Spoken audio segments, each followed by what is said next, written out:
Emily's fingers gripped the steering wheel as she drove down the narrow, winding road cutting through the dense, unforgiving forest of rural Scotland. The moon was nothing more than a sliver in the sky, barely illuminating the world around her. The tall pines loomed like silent sentinels, their shadows long and twisted, stretching out onto the road like bony fingers reaching for something or someone. The radio crackled with static, and Emily reached over to turn it off, shuddering at the sudden silence that filled the car. She was miles from the nearest town, and the idea of being alone in the middle of nowhere had started to gnaw at her nerves.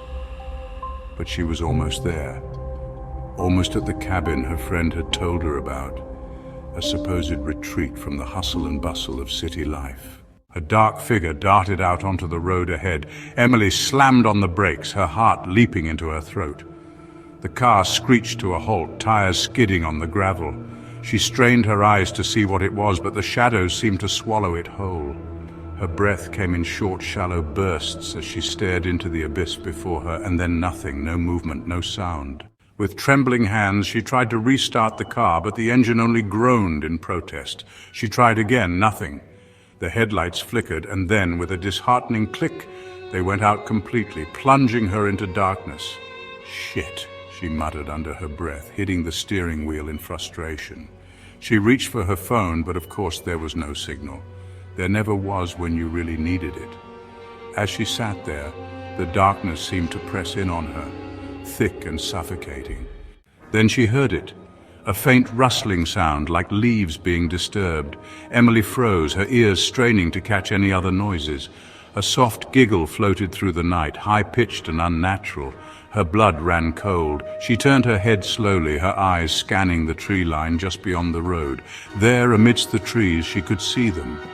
Shadows flitting between the trunks, too quick to make out, but there. Watching. Waiting. No. She whispered to herself, trying to shake off the rising panic. It's just the wind, just my imagination. But the sound of laughter, a chorus of it now, mingling with whispers, grew louder, closer. She grabbed the flashlight from the glove compartment, its metal cold against her skin, and opened the car door with a creak that echoed through the night. Stepping out, the air was cold and sharp, carrying with it the scent of damp earth and decaying leaves.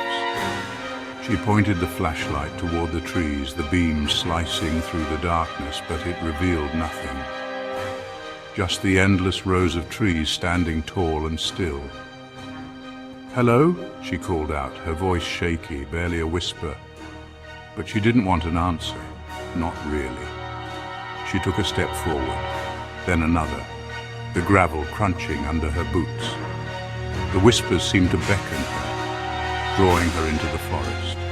And despite every instinct screaming at her to stay by the car, she moved toward the tree line, her heart pounding in her chest. The flashlight flickered, casting eerie, dancing shadows as she ventured deeper into the woods.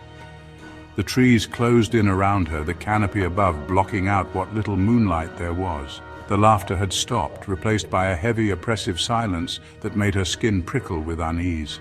She stopped, realizing she was now surrounded by the forest, the road and her car lost somewhere behind her.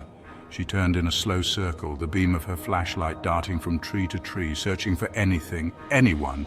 "Who's there?" she called out, trying to keep her voice steady. A twig snapped behind her and she spun around, the flashlight illuminating a figure standing just at the edge of the beam's reach. It was the silhouette of a person, unmoving, watching her with eyes that glowed faintly in the darkness. "Stay away!" she shouted, taking a step back, but the figure didn't move. It simply stood there like a statue carved out of the night itself. The light flickered again, and when it steadied, the figure was gone.